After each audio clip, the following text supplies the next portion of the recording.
Bonjour et bienvenue sur Anatomie avec Abdoulaye. Aujourd'hui, nous allons aborder l'introduction générale de l'anatomie. Voici les objectifs qui sont assignés à cette leçon. À la fin de cette leçon, mes chers étudiants, vous devrez être capables de définir l'anatomie, d'énumérer les 4 méthodes d'observation indirecte de l'anatomie, de citer les 3 principales branches de l'anatomie, de décrire la position anatomique des références, de définir les axes anatomiques des références, d'énumérer le plan des références, de définir les termes de localisation et enfin d'expliquer l'organisation topographique du corps. Afin d'atteindre ces objectifs, la leçon se déroulera selon le plan que voici. Après un chapitre introductif, nous aborderons successivement la terminologie anatomique, l'organisation générale du corps humain avant de conclure. Conformément au plan annoncé, abordons les méthodes d'observation de l'anatomie dans le premier sous-chapitre de l'introduction. D'abord, vous pouvez vous demander qu'est-ce que c'est que l'anatomie.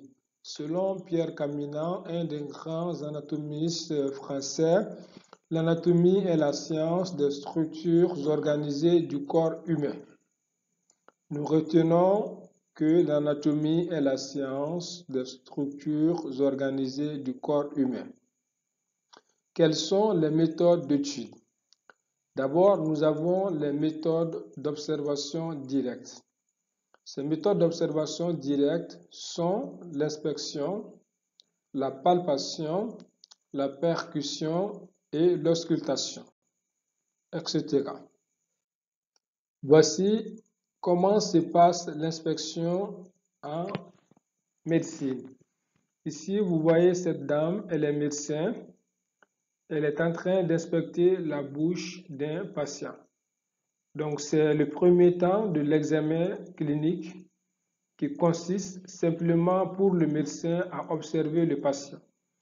Donc, en observant le patient, on peut s'informer sur l'état des organes. Notamment ici, cette dame médecin observe la bouche, donc la cavité buccale avec les dents et la langue. Donc, elle peut savoir l'état de la langue et des autres organes tels que les tonsilles, palatines, les dents et les muqueuses, le palais dur et le palais mou. Donc c'est ça l'inspection. C'est un temps qui permet d'observer de façon directe l'anatomie.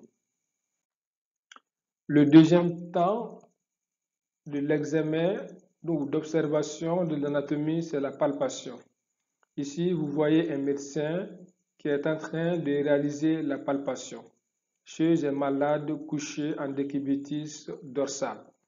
La palpation, c'est une méthode d'examen clinique du malade qui va utiliser les mains et les doigts du médecin afin de recueillir par le toucher les différentes régions du corps des informations utiles, notamment au diagnostic. Donc, en réalisant ce geste, à l'aide des mains et des doigts, le médecin peut s'enquérir sur l'état des organes qui se trouvent dans l'abdomen, notamment le foie, la rate, les intestins, etc. Donc, c'était un moyen d'observation directe de l'abdomen. Ensuite, nous avons comme autre moyen d'observation directe de l'abdomen la percussion. Ici, vous voyez un patient assis qui fait dos au médecin. Donc, le médecin, à l'aide de ses doigts, va réaliser ce qu'on appelle la percussion, qui est une technique d'examen clinique qui va consister à écouter la transmission d'un son provoqué en frappant légèrement certaines parties du corps, notamment ici la cage thoracique. En frappant légèrement la cage thoracique, le médecin va se renseigner sur l'état de structure qui se trouve dans la cage thoracique plus précisément ici sur l'état des poumons. Donc en effet, s'il y a un épanchement, que cet épanchement soit gazeux ou liquidien, ça va complètement changer le son produit. Donc de par la qualité du son, le médecin peut se renseigner sur l'état des organes qui se trouvent dans la cage thoracique, notamment les poumons. Autre méthode d'observation directe, c'est l'auscultation. Vous voyez le médecin avec une patiente qui est assise. Le médecin, à l'aide d'un stéthoscope, est en train d'ausculter le cœur, c'est-à-dire les bruits du cœur, grâce à l'auscultation. Donc cette auscultation, en fait, représente une technique qui va consister à écouter les bruits produits par les organes, notamment en l'occurrence ici par le cœur. Donc à l'aide d'un stéthoscope que vous voyez ici, cet appareil on l'appelle le stéthoscope. Donc le médecin, en écoutant les bruits du cœur, il peut s'enquérir de l'état du cœur ici. Après, nous avons la radiologie comme méthode d'observation indirecte. Nous avons en premier lieu la radiographie. Ici, vous voyez un cliché de radiographie. Donc la radiographie, c'est une technique d'imagerie de transmission par les rayons X dans le cadre de la radiographie X ou par des rayons gamma en gammagraphie. Donc l'image que nous voyez, c'est la radiographie de thorax de face. Donc grâce à cette radiographie de thorax de face, nous pouvons visualiser les deux poumons dans les gouttières pleurales et au milieu, nous pouvons se renseigner sur l'état du cœur et des gros vaisseaux. Comme autre méthode d'observation indirecte en anatomie, nous avons la scintigraphie, comme présenté ici l'image d'en haut, qui est la scintigraphie des deux os de l'avant-bras et de la main.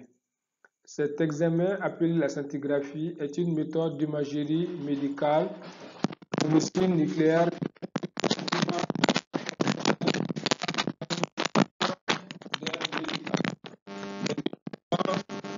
radiopharmaceutique dont on détecte les rayons une fois qu'il a été capté par l'organe ou la cible examinée, ici les os de la main. Et l'image en bas, vous avez ici la scintigraphie au niveau de la colonne lombale. Donc, je disais comme autre méthode d'observation indirecte, la scintigraphie. Donc, la scintigraphie est une méthode d'imagerie médicale de médecine nucléaire qui produit une image fonctionnelle par l'administration d'un produit radiopharmaceutique dont on détecte, comme vous voyez ici au niveau des deux os de l'avant-bras et de la main, les rayons une fois qu'il a été capté par l'organe ou la cible examinée.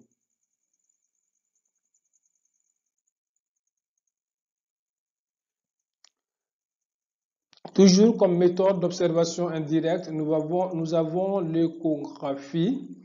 Ici, vous voyez le médecin qui est en train de réaliser une échographie chez une patiente.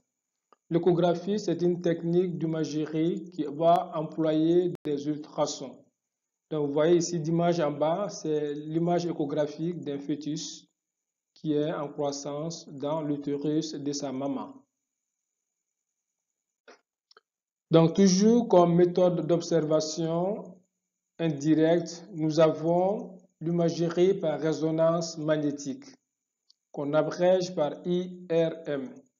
Vous voyez ici donc la séquence dynamique d'une IRM, d'une imagerie par résonance magnétique. Donc, l'imagerie par résonance magnétique, c'est une technique d'imagerie médicale permettant d'obtenir des vues en 2 ou en 3 dimensions de l'intérieur du corps de façon non invasive avec une résolution en contraste relativement élevé. Donc, c'est ce que vous voyez. Donc, de par cet examen performant, on peut se renseigner sur l'état de structure appartenant à un patient, notamment ici. Donc, on peut s'enquérir de l'état de ce qui se trouve dans la boîte crânienne qu'on appelle l'encéphale. Donc, en plus de ces méthodes d'observation directes et indirectes, nous avons des techniques particulières. Ces techniques particulières sont utilisées au laboratoire d'anatomie dans le but d'étudier les structures organiques. Parmi ces techniques particulières, nous avons la microscopie. Comme vous pouvez voir cette image qui représente un microscope. Donc cet instrument qu'on appelle la microscopie permet d'observer des objets tout petits pour être vus à l'œil nu. Voilà, donc ça permet de grossir les objets et du coup on peut les voir facilement. Donc c'est cette technique particulière qui est la microscopie est devenue une spécialité. On va vous parler de l'histologie surtout, qui vont observer les tissus, les cellules, quoi. Donc après, comme technique particulière, nous avons les moulages. Donc les moulages, comme vous voyez ici, on a réalisé les moulages des dents, des gencives et puis même de la cavité buccale. Donc cette technique consiste par action de prendre une empreinte qui servira ensuite de moule dans lequel sera placé un matériau et qui permettra le tirage pour la production en plusieurs exemplaires d'un modèle. Donc on peut faire le moulage de l'arcade dentaire comme vous voyez ici. Et là, donc par ce procédé, on peut multiplier et faire beaucoup de tirages du même modèle. C'est ce qui constitue les moulages. Comme autre technique particulière, nous avons la reconstruction embryologique, comme vous voyez sur cette plaque-là. Donc, les différents stades d'embryogenèse, donc depuis le stade initial jusqu'au stade où l'embryon est presque mature. Comme autre technique particulière, nous avons la plastination. Donc ici, vous voyez sur cette plaque, donc un corps qui a été plastiné. Donc la plastination, on l'appelle également l'imprégnation polymérique. Elle est une technique qui vise à préserver des tissus biologiques en remplaçant les différents liquides organiques par du silicone. Donc en faisant ce procédé, on peut plastiner le corps comme vous remarquez sur cette figure. Donc ces considérations générales vont nous permettre d'aborder les différentes orientations de l'anatomie. Donc voici les trois principales branches de l'anatomie. Il s'agit de l'anatomie macroscopique. C'est cette anatomie que nous vous enseignons dans l'amphithéâtre avec le concours des autres professeurs. Il y a la deuxième branche qui est l'anatomie microscopique. Donc cette anatomie microscopique est presque devenue une spécialité à part entière. Bon, normalement, elle fait partie de l'anatomie, hein, mais du fait de l'évolution des connaissances, elle est devenue une spécialité. Donc, il y a votre prof d'histo-embryologie qui va beaucoup parler de ça. Donc, ils font l'anatomie microscopique. Il y a aussi une autre spécialité qu'on appelle les anatomopathologistes. Donc, ce sont des médecins qui sont spécialisés dans la détection des différents types de cellules et des tissus pathologiques. Voilà, donc c'est vraiment devenu une spécialité, cette branche. Après, la troisième branche, vous avez l'anatomie du développement. Donc, cette anatomie de développement va s'occuper de l'évolution morphologique des organes jusqu'à l'âge adulte.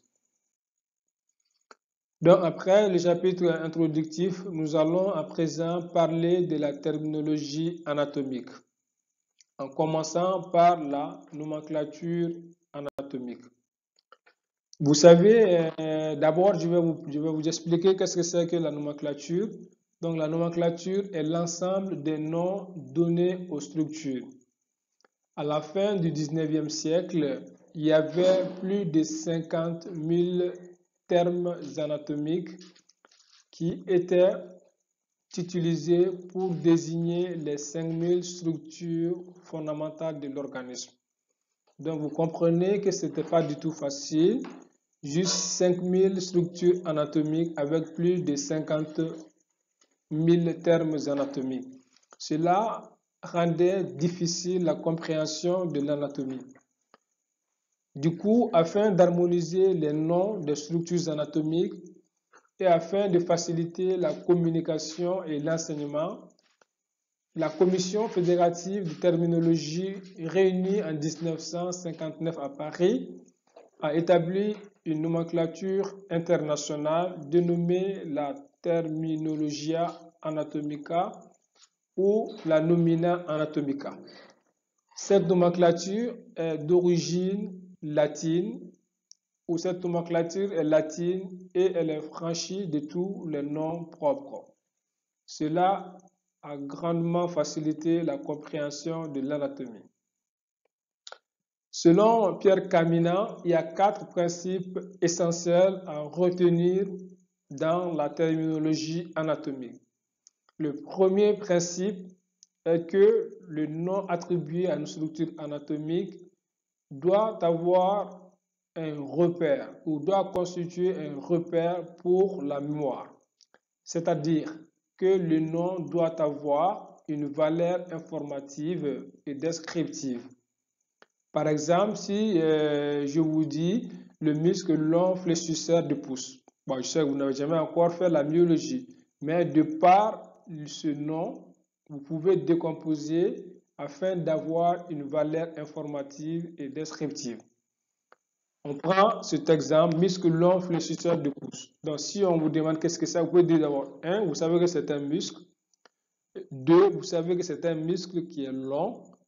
Et qu'est-ce qu'il fait? Il fléchit quoi? Il fléchit le pouce. Donc, le nom, rien que le nom, vous avez presque tous les renseignements utiles à la compréhension de ce muscle.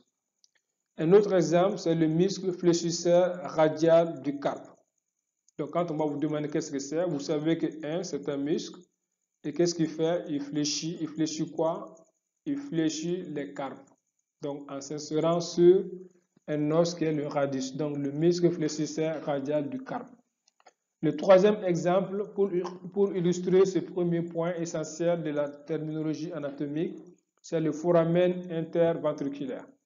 Donc, même si vous ne savez pas qu'est-ce que c'est, vous savez qu'il y a des ventricules et entre les ventricules, il y a un foramen, c'est-à-dire un orifice qui permet de faire communiquer les ventricules.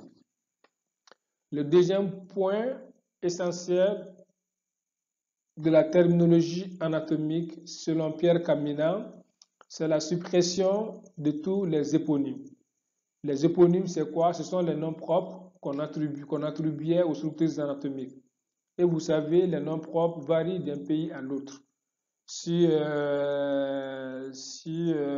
moi je découvre une structure au laboratoire d'anatomie de Bamako et que je donne mon nom à cette structure, vous avez donc des muscles Abdoulaye, vous comprenez? Le muscle Abdoulaye, qu'est-ce que ça veut dire? Ça veut rien dire. Donc les étudiants ils sont tout le temps obligés de garder Abdoulaye en tête. Or, ce n'est pas ça. Donc, il faut que le nom puisse décrire la structure. Voilà. Donc c'est ça, c'est ce que les premiers anatomistes faisaient. Bon. Voilà, c'était comme ça. Le troisième point essentiel, c'est la suppression des homonymes. C'est là pour éviter les confusions. Un exemple, c'est le muscle pyramidal et le muscle piriforme. Donc, il faut qu'il y ait la suppression des homonymes. Le dernier point essentiel de la terminologie anatomique, c'est l'harmonisation des termes intéressant une même région. Donc, tous les éléments, toutes les structures anatomiques qui vont passer ou transiter par une région vont avoir le même qualificatif, comme par exemple l'artère fémorale, la veine fémorale et le nerf fémoral. Donc, ce sont des vaisseaux qui vont passer au niveau de la cuisse. Et ils vont du coup ils vont prendre le qualificatif fémoral parce qu'il y a le fémur. L'os de la cuisse, c'est le fémur. Donc, à présent, nous allons aborder dans le deuxième sous-chapitre de la terminologie anatomique la position anatomique des références. Donc, vous voyez ici ce bonhomme-là, il est en position anatomique de référence. La position anatomique de référence, c'est quoi? Il faudrait que le corps soit d'abord un corps humain qui est vivant et ce corps doit être debout. Les membres thoraciques que vous voyez ici, les deux membres thoraciques, pendant le long du corps. La paume des mains doit être tournée vers l'avant et le regard du sujet doit être droit et horizontal. Donc c'est ça la position anatomique de référence. C'est sur cette position anatomique qu'on décrit les organes. Donc, selon Frédéric Bargy, un anatomiste parisien, la position anatomique de référence est la suivante. La tête est droite, le nez est au zénith, les bras sont étendus le long du corps et la paume est tournée vers le ciel. Cette définition concerne le sujet anatomique, c'est-à-dire les cadavres. Donc, si vous voulez faire une séance de dissection, il faut d'abord mettre le sujet en position anatomique pour pouvoir se repérer pour pouvoir mieux décrire les structures. Donc, nous allons voir les axes anatomiques de référence. Donc, les principaux axes anatomiques de référence sont l'axe du corps. L'axe du corps représente la verticale abaissée d'un point situé au sommet du crâne sur le sujet en position anatomique de référence. Concernant l'axe de la main, il constitue l'axe longitudinal qui va passer par le troisième doigt. Et l'axe du pied, c'est l'axe horizontal qui va passer par le deuxième orteil. Donc ici, vous voyez l'axe de la main, donc c'est l'axe vertical qui passe par le troisième doigt en position anatomique de référence, c'est-à-dire la paume est tournée vers l'avant. Donc l'axe du pied, donc vous voyez l'axe du pied, c'est la ligne verticale qui va passer par le deuxième orteil, toujours en position anatomique de référence. Retenez bien cela, on décrit toujours les structures en position anatomique de référence. Donc voici l'axe du corps. Donc l'axe du corps chez le sujet en position anatomique de référence, c'est la ligne verticale qui passe par le sommet du crâne sur le sujet en position anatomique de référence. Voyons à présent les différents plans de référence. Tout d'abord, le plan sagittal médian. Donc, le plan sagittal médian que vous voyez ici chez le sujet en position anatomique de référence. Voici le plan sagittal médian. Ce plan passe par le milieu du visage et la colonne vertébrale. Donc, c'est le plan de symétrie du corps qui est valable pour les membres et les repères de surface. Ce plan sagittal médian partage le corps en deux côtés. Vous avez le côté gauche et le côté droit. Les plans, il y a des plans qu'on appelle les plans parasagittaux ou longitudinaux. Ce sont des plans qui sont parallèles au plan sagittal médian.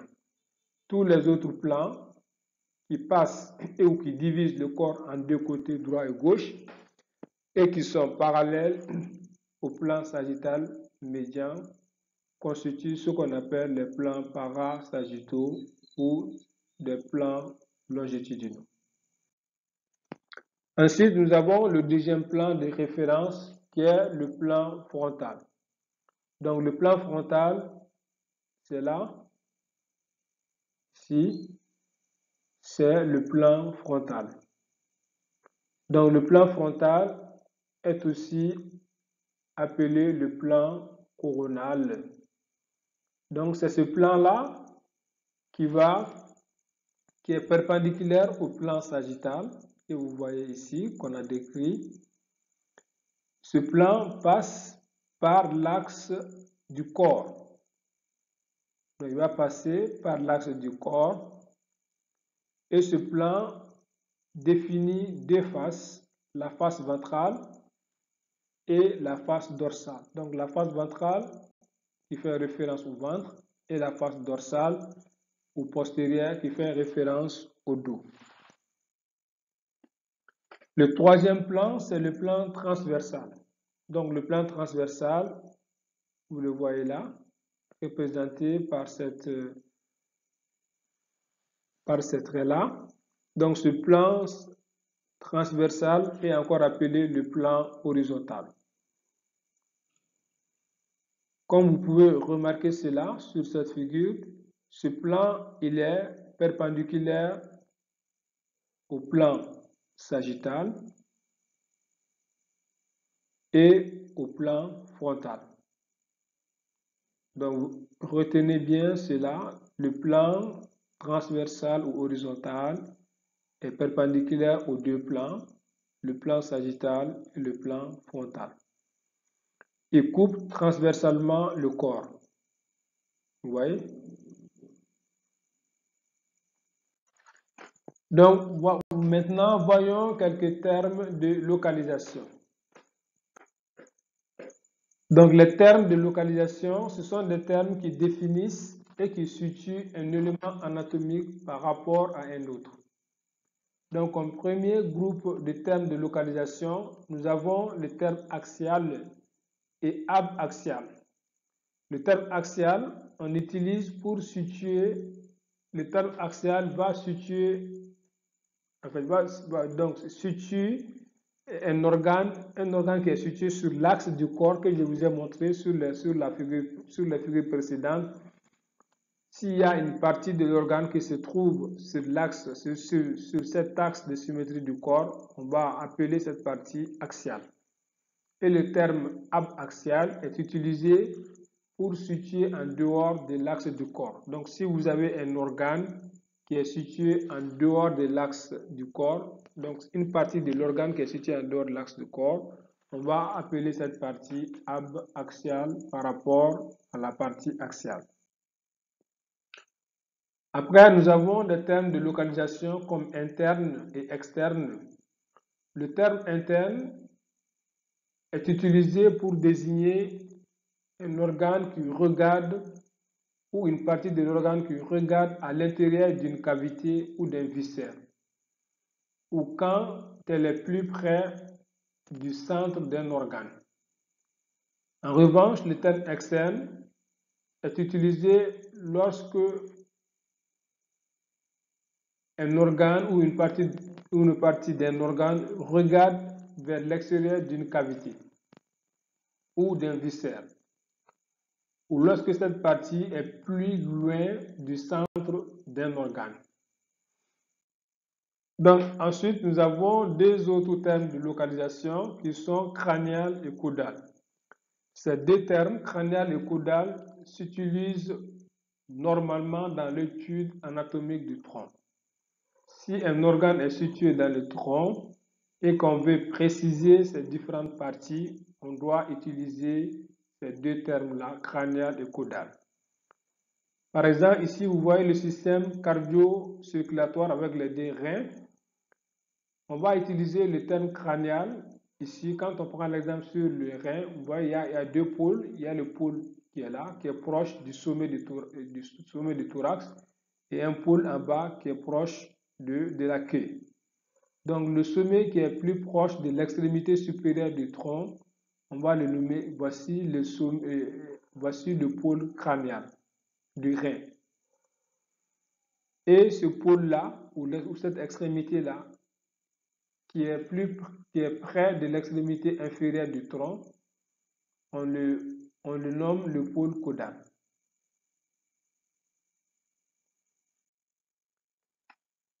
Donc, deux autres termes de localisation sont proximal et distal.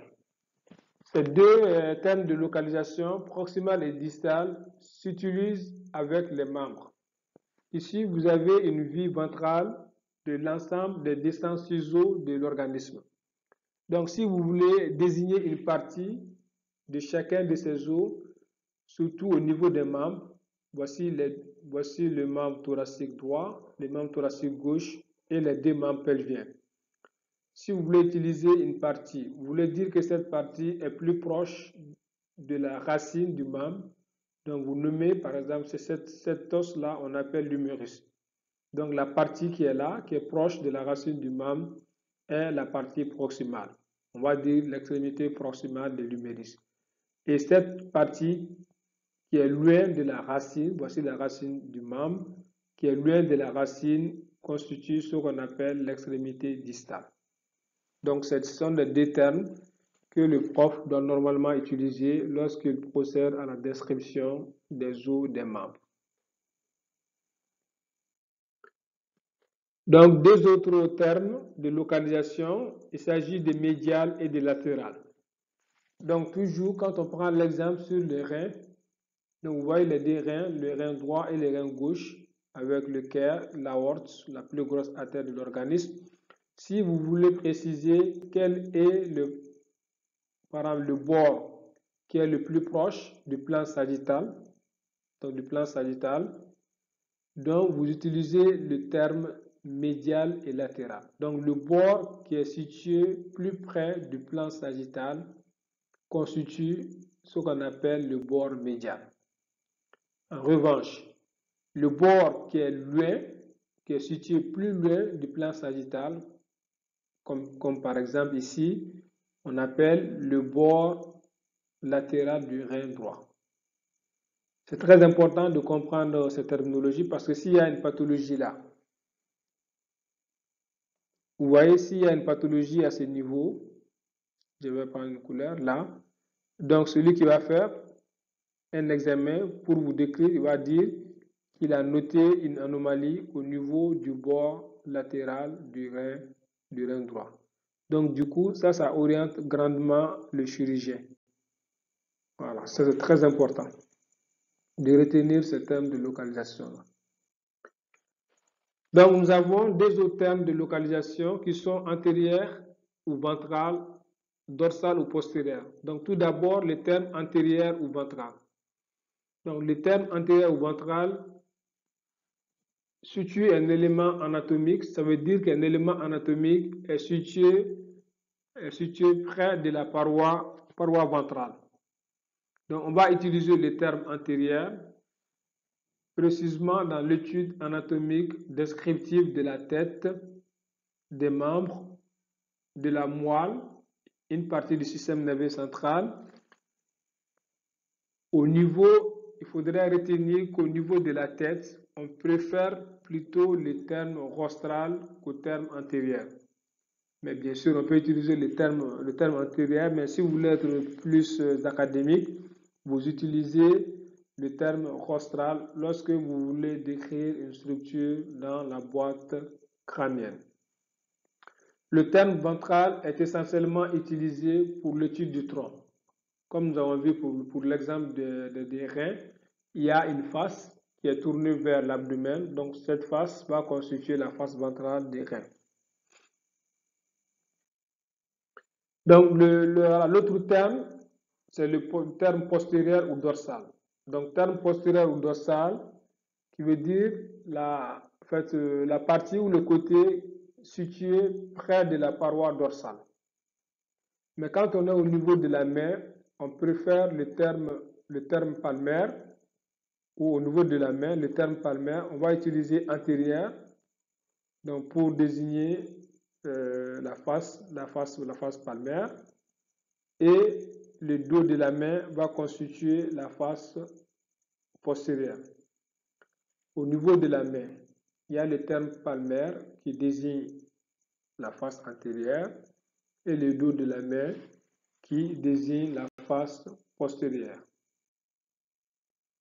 Donc à présent, parlons de l'organisation générale du corps humain. Pour cela, nous allons successivement parler de l'organisation structurale, de l'organisation topographique et des variations anatomiques. Commençons par l'organisation structurale. Du point de vue organisation structurelle, le corps humain d'un adulte compte environ 10 000 à 100 000 milliards de cellules. Vous voyez que c'est énorme. La plus petite cellule se nomme les spermatozoïdes. Donc le spermatozoïde est la plus petite cellule. Il fait environ 3 micromètres sur 5. Et la plus grosse cellule, c'est l'ovule, qui fait environ 100 micromètres. Le neurone va constituer les cellules les plus longues. Certains neurones mesurent plus d'1 mètre. Et cela se comprend puisque pour la transmission des informations venant du cerveau ou allant au cerveau, donc il faut que les neurones soient longs pour assurer cette mission. Donc quand on rassemble les cellules, cela permet de distinguer ce qu'on appelle le tissu, l'organe, le système ou l'appareil. C'est-à-dire que le rassemblement des cellules permet de distinguer le tissu, l'organe, le système et l'appareil. Le tissu. Donc le tissu, quand on voit sa constitution, un tissu est constitué de cellules et de matrices extracellulaires. Les cellules présentes dans un type de tissu se ressemblent et fonctionnent semblablement. C'est-à-dire que ces cellules vont se ressembler et vont jouer des rôles semblables. Comme par exemple échanger l'air des poumons ou absorber les éléments nutritifs de l'intestin. Donc il y a ces cellules qui sont présentes dans un même tissu. Ces cellules d'abord se ressemblent et jouent les mêmes fonctions. Voilà. Donc après, quand on prend la classification des tissus, on va distinguer plusieurs types de tissus, notamment le tissu nerveux. Donc le tissu nerveux qui va être constitué par la présence de cellules. Le tissu nerveux est caractérisé par la présence de cellules extrêmement différenciées et spécialisées. C'est par exemple le cas des neurones. Donc le cas des neurones qui est une cellule extrêmement différenciée et spécialisée. C'est l'image des neurones que vous voyez ici, qui est l'unité fonctionnelle du système nerveux central. Vous reconnaissez le corps, là, les prolongements, notamment les dendrites, qui constituent des prolongements cellulipèdes reliant les neurones. Vous avez ici les corps cellulaires, je vous ai dit ça, et vous avez un prolongement cellulifuge qui représente l'axone ou le cylindраxe, qui va assurer la conduction de l'influx nerveux. Et au niveau de cet axone, vous avez la gaine de myéline. Au niveau de ce type de tissu nerveux, il y a l'absence de matrice extracellulaire. Nous avons comme autre tissu le tissu épithélial. Le tissu épithélial protège la surface de l'organisme. Ce sont ces tissus-là qui vont tapisser les cavités corporelles. Après, nous avons le tissu conjonctif et de soutien. Ce tissu conjonctif constitue la charpente du corps. Comme exemple, vous avez les os, les dessins ciseaux de l'organisme. Vous avez aussi des cartilages articulaires. Donc, on peut représenter ici les cartilages articulaires au niveau de l'articulation du genou. En fait, ce sont des tissus conjonctifs et de soutien. Donc, ils vont soutenir les os, comme exemple. Donc, au niveau de chaque articulation, vous allez avoir ces ligaments-là, les ligaments articulaires, au niveau du coude. Au niveau de l'épaule, vous aurez également des ligaments. Donc, tout ça, ce sont des tissus de conjonctifs et de soutien. Vous pouvez également avoir des tendons, donc ils vont permettre aux muscles de s'insérer sur l'os. Là, si on prend ici comme ça, on va prendre les tendons avec le muscle biceps. Donc, vous voyez le tendon qui est là, qui vient. Il va s'insérer le muscle au niveau supérieur et vous aurez le corps musculaire là. Et vous aurez un autre tendon qui va permettre à ce muscle-là, que nous avons pris comme exemple, de s'insérer sur l'os d'en bas.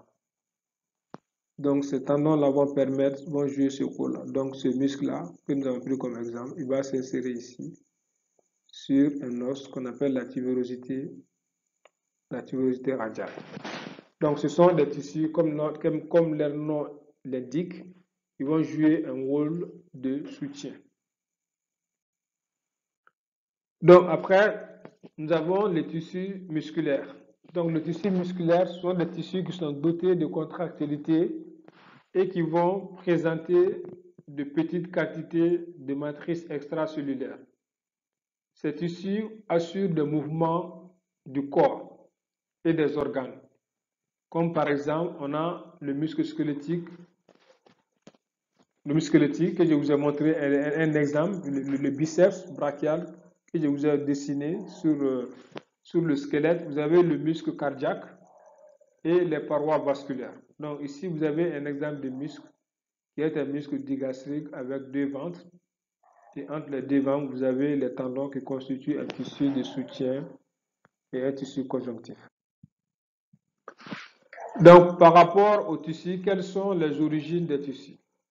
Ici, vous avez une structure schématique du disque tridermique et des sacs embryonnaires. Donc, vous reconnaissez la cavité amniotique, la cavité vitelline, le cellum extra-embryonnaire. Donc, ces cavités sont bordées de trois groupes de tissus fondamentaux qui vont former les trois couches de cellules: l'ectoblaste, endoblaste et le mésoblaste.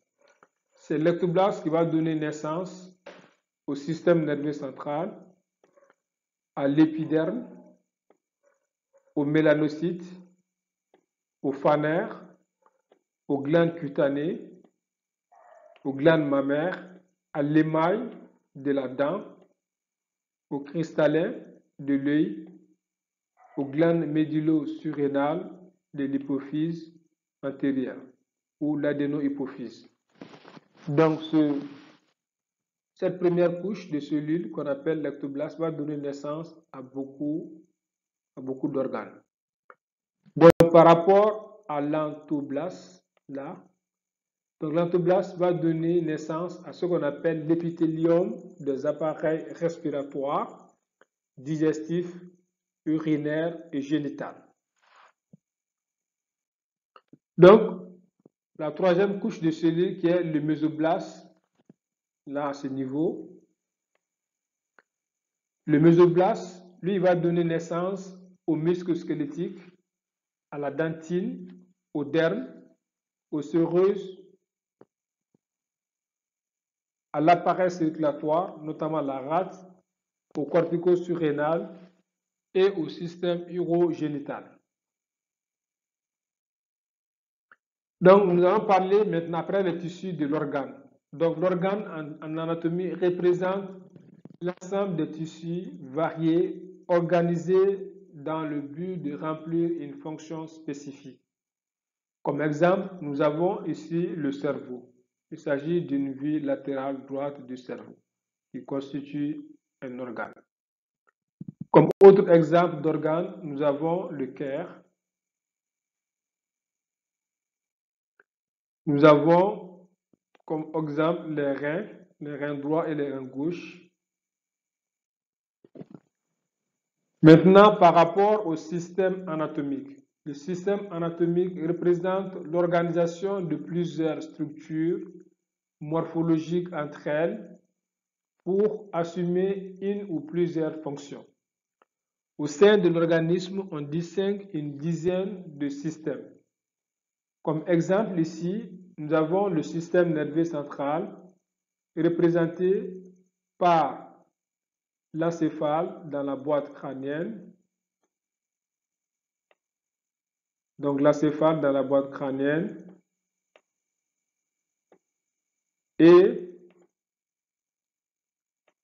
la moelle spinale dans le canal vertébral. Donc voici un exemple de système. Comme autre exemple de système, nous avons le système cardiovasculaire avec le cœur, l'aorte, donc l'aorte thoracique, l'aorte abdominale, la bifurcation en deux artères iliaques communes et la bifurcation en artère iliaque interne et iliaque externe. Donc, c'est un exemple de système cardiovasculaire. Comme appareil anatomique. Donc, l'appareil anatomique est un ensemble plus ou moins homogène d'organes qui vont agir en commun dans un but fonctionnel unique. Comme par exemple, nous avons ici les descents ciseaux des organismes qui constituent ce qu'on appelle l'appareil locomoteur. Donc, le but fonctionnel, c'est de permettre de se mouvoir. Donc, nous avons après le tissu conjonctif spécifique. Parmi ces tissus conjonctifs spécifiques, nous avons les tissus conjonctifs lâches qui représentent les bourses et les gaines synoviales, ainsi que les fascias internes et les ligaments viscéraux. Les fascias internes vont remplir entièrement les espaces fasciaux et les espaces interviscéraux. Comme exemple, nous avons un fascia qui tapisse la cage thoracique, la paroi interne de la cage thoracique qu'on appelle le fascia endothoracique. Après, les ligaments viscéraux vont relier les viscères à la paroi.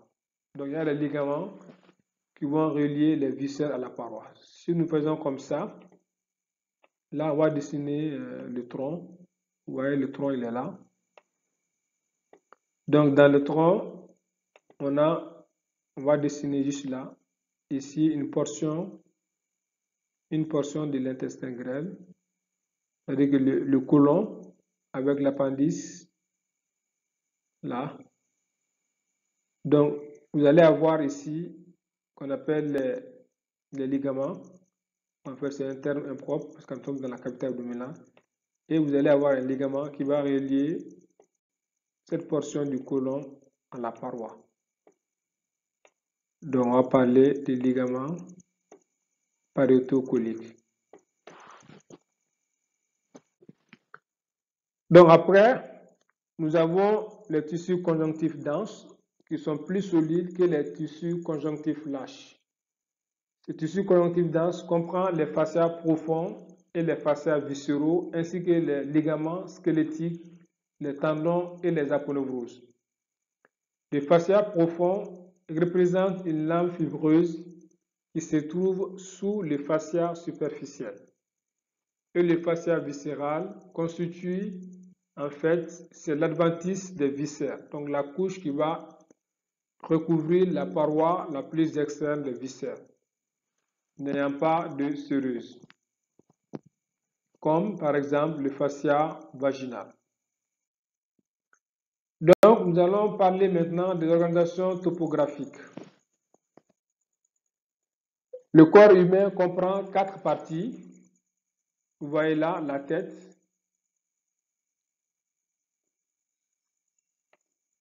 donc deuxième partie, le cou.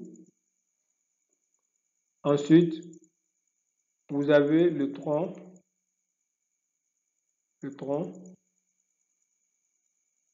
et la quatrième partie, ce sont les membres. Donc les deux membres thoraciques et les 2 membres pelviens. Du point de vue organisation de la tête, du cou et du tronc. Donc la tête, le cou et le tronc ont une organisation particulière. Ces 3 parties de l'organisme vont posséder une couverture, une paroi et des cavités. La couverture superficielle des 2 parties. Donc, on comporte 2 parties, la couverture superficielle. Il y a d'abord la peau, et sous la peau, il y a un tissu qui est le tissu sous-cutané. La paroi est constituée d'os, des articulations, de muscles, des vaisseaux et des nerfs profonds.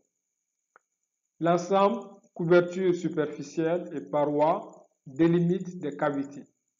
Donc, ces cavités vont abriter ce qu'on appelle des viscères et des organes. Exemple, la cavité crânienne va abriter ce qu'on appelle l'encéphale, c'est-à-dire le cerveau, le tronc cérébral et le cervelet ou le petit cerveau. Le canal vertébral, qui est une cavité, va abriter la moelle spinale. Vous avez la cavité thoracique qui va abriter beaucoup d'organes, parmi lesquels on peut citer les cœurs, les poumons, la trachée, les bronches, l'ésophage thoracique, etc. Il y a la cavité abdominale aussi, qui va abriter beaucoup d'organes, comme l'estomac, la rate, le foie, l'intestin. Et il y a la cavité pelvienne, qui abrite également beaucoup d'organes, comme la vessie, l'utérus, le rectum. Donc, l'organisation des membres. Donc, les membres, on va distinguer les membres, le squelette appendiculaire que vous voyez, c'est-à-dire le squelette qui est appendu, là. Donc, il y a le squelette du membre thoracique et le squelette du membre pelvien. Le squelette du membre thoracique est constitué de 2 parties. D'abord, les os de la ceinture scapulaire. Donc, les os de la ceinture scapulaire sont constitués par la clavicule et un os qui se trouve plaqué contre la paroi thoracique qui est la scapula. Donc, toujours comme les os, comme os du membre thoracique, nous avons les os de la partie libre du membre thoracique constitués par l'humérus, là, l'os du bras, par le radius, l'ulna, les os du carpe, des métacarpes et des phalanges.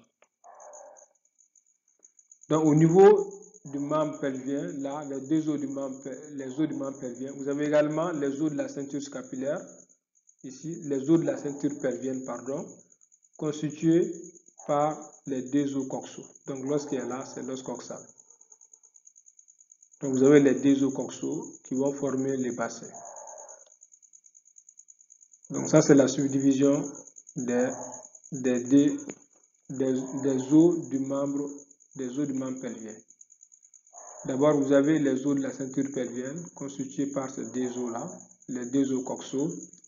Et ensuite, vous avez les os de la partie libre du membre pelvien constitués par l'humérus, je commence à être fatigué, par le fémur, le tibia, la fibula, la patella, que vous voyez ici, là, qu'on appelle la rotule, ici, au niveau de l'articulation des genoux, les tarses, les métatarses et les phalanges. Vous connaissez maintenant tous les os de l'organisme. Donc après, toujours au niveau des membres, nous avons les plans des membres. Il y a un plan superficiel. Ce plan superficiel est composé de peau et de tissus sous-cutanés et ce plan contient les vaisseaux et les nerfs superficiels. Donc en dessous, vous avez le plan profond qui recouvre le fascia et est constitué des os, des muscles squelettiques, des vaisseaux et des nerfs profonds. Donc, cela nous amène aux variations anatomiques.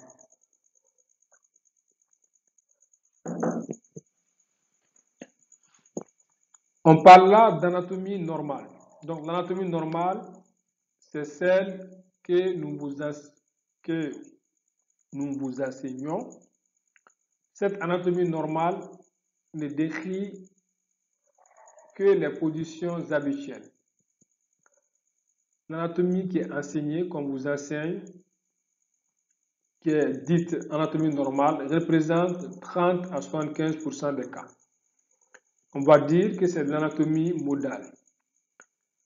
Mais le terme anatomie normale, en fait, correspond à l'ensemble des variations pouvant être incluses dans l'anatomie. Donc, l'anatomie normale est faite de variations anatomiques. Leur connaissance est importante car, en effet, cela permet d'expliquer certains signes en clinique, certains signes cliniques chez les malades. Comme variations anatomiques, on distingue les variations anatomiques fondamentales. Ces variations anatomiques fondamentales sont dues aux variations biologiques découlant du mélange génétique du père et de la mère.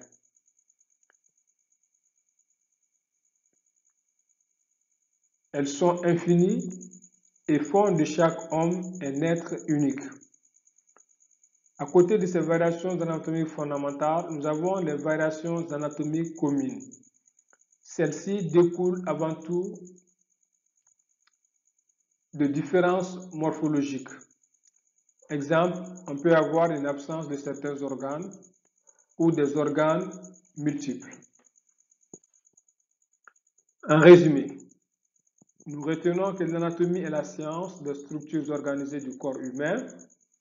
Les deux méthodes d'étude de l'anatomie sont les méthodes d'observation directe et les méthodes d'observation indirecte. Les trois principales branches de l'anatomie sont l'anatomie macroscopique, l'anatomie microscopique et l'anatomie de développement. La position anatomique de référence est représentée par le corps humain, vivant, debout, les membres thoraciques pendant le long du corps, la paume des mains tournée en avant, le regard droit et horizontal. L'axe du corps est la verticale abaissée d'un point situé au sommet du crâne chez le sujet en position anatomique de référence. L'axe de la main est l'axe longitudinal qui passe par le troisième doigt.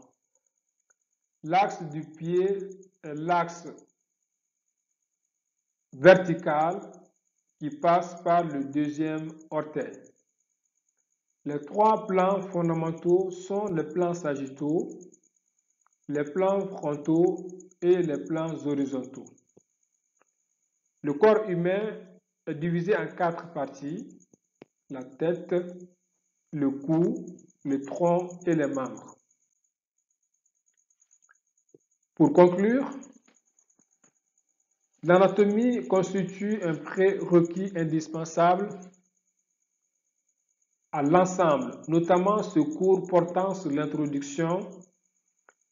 Ce cours constitue un prérequis indispensable à l'ensemble du programme d'anatomie qui vous sera enseigné. Donc, c'est très important de bien lire ce cours afin de vous familiariser avec les différentes positions anatomiques, les plans de référence et les terminologies que nous allons étudier pour vous expliquer ou pour vous décrire les organes. Cette leçon constitue également un préalable indispensable afin de comprendre le langage médical. Voici la bibliographie pour plus d'informations. Avant de vous remercier, permettez-moi de partager cette citation de Jim Rohn. Jim Rohn nous dit: nous devons tous souffrir une des deux choses, la douleur de la discipline ou la douleur du regret ou de la déception. La discipline est douloureuse, mais le regret l'est encore plus. Quoi que vous deviez faire maintenant, faites-le maintenant. N'attendez plus d'être motivé pour faire ce que vous devez faire. Vous n'avez pas besoin de motivation. Si vous ne faites rien, vous avez besoin de discipline pour vous lever et faire ce que vous avez décidé de faire. Que vous ayez envie de le faire ou non, que cela vous plaise ou non. La douleur de la discipline est temporaire. La douleur du regret est permanente, car le regret pèse des tonnes. Si vous devez pleurer à cause de la douleur, que ce soit à cause de la douleur de la discipline et non du regret. Vous devez vous obliger à être discipliné. Ce n'est pas quelque chose qui vient par hasard. La vie est dure. Vous ne pouvez pas réussir dans la vie si vous fuyez les difficultés. Ne choisissez jamais le plaisir d'aujourd'hui au détriment du gain de demain. Acceptez de passer par les souffrances d'aujourd'hui pour améliorer votre vie, vos affaires, réaliser vos rêves, atteindre et dépasser vos objectifs. Chaque jour, mes chers étudiants, disciplinez-vous pour surmonter les difficultés de l'étude et posez des actions massives en apprenant correctement vos leçons, encore et encore, jusqu'à ce que vous réussissez. Merci de votre attention.